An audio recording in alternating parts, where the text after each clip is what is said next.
Words. When broken down, they're just sounds, which when combined, ignite images in our mind. The weird part is that words are probably the most powerful weapons of mass destruction.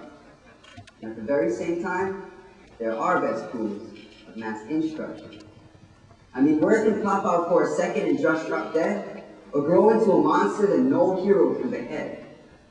Words have the power to attack or defend, commend or condemn, turn boys into men, kill or befriend. Ready a nation for change, or fill a whole culture with hate and rage. This is why it is important to think before you speak, and only speak what you really are. Because ignorant words, they're like an uncontrollable, fast-moving car. You think that you are in control when it starts out slow. But then those line moves and put-downs start growing so fast, you can't tell the future from the past, and before you know it, you're trapped behind the words you said. The real you gets lost behind a cloak addiction, and no one knows if what you say is fact or just fiction. At this point, you're like an old beat-up sedan. You make a lot of noise to try to look good, but in actuality, you got nothing under the hood. And the saddest part is that you can't just take your old beat-up car, trade it back for something brand new, and act like nothing ever took place. You gotta deal with what you've chosen and continue the race. But one day as you're driving, your car will slip. And your life will be spinning, or your car will be spinning. Your life will be slipping and sliding, sliding and slipping, and boom! Right before you hit the wall, though, you made the choice to stop your fall.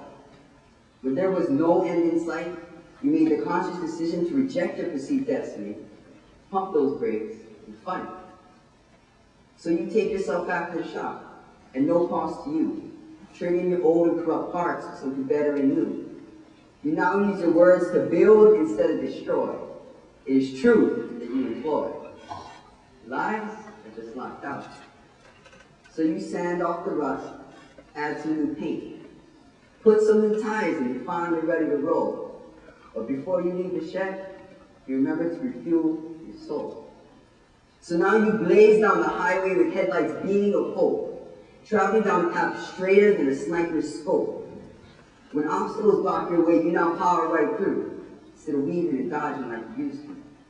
Because you have realized that when life is built solely on what is real, nothing can stop its appeal. But just roll over those obstacles like a perfectly shaped wheel. With this new level of understanding, you are now racing down the road of life with a destination in mind. Happiness is what you find. Your words have evolved from simple, shallow sounds into messiahs of change and motivation. Honesty is your number one policy. Apologies come from the heart and usher in a brand new start. Friendships return and bonds become stronger. Success returns and happiness stays longer. You open your door to the confused and you show them the way. You let them ride in the passenger seat so they know what it's like. You teach them right to not to deal with the wrong. So that way your legacy will forever live on. So remember that words may have the power, but you are at the wheel. Words may have the power, but you are at the wheel.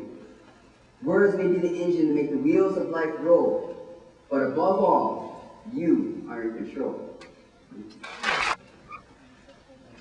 The year is 1953, and it's sunny in any town, USA. As you peruse the shelves of your local library, your heart skips a giddy beat when you find that last copy of the book for which you've been looking. Suddenly, with no warning, a bearded Russian vaults over the bookcase behind you and hits you over the head with a sack of beads. When you awake, you find that you shrink back from the sight of a crucifix. Your pale skin burns with daylight's gentlest caress, and you have an unslakable thirst for the blood of the living. You have been transformed into a communist! Truly, if the House Un-American Activities Committee was to be believed, this nation's libraries and bookstores were by far the deadliest fronts of the Cold War. Indeed, during the McCarthy era, more books were banned than in any period of American history before or since, and even more were challenged. Recently, when I was going through a list of such looking for Christmas gifts, you see, I happened upon a title which stood out from the obscene, blasphemous, or frankly dangerous text which surrounded it. It was a children's book, one that I remembered from my youth. The story of Ferdinand, a tale of a Spanish bull who wanted to just sit and smell the flowers. When I, puzzled, attempted to find the reason behind banning such a seemingly innocuous tale, I was appalled to discover that it was felt that the book's overt pacifist leanings, and I quote, would sap this nation's youth of the desire to go to war. I was shocked. I have been a pacifist for many years, although I'll be the first to admit my original reasons for so becoming were rather less than noble. I thought a special status like pacifist would help me stand out and impress my friends. Besides, I had never been any good at fighting. Eventually, though, I matured. When I wanted to stand out, I just threw on a Hawaiian shirt. I began to impress my friends with my knowledge of random trivia, and I learned karate. I remained, however, a pacifist. You see, I had realized that true pacifism is anything but passive. I began to adhere to the Quaker doctrine known as waging peace.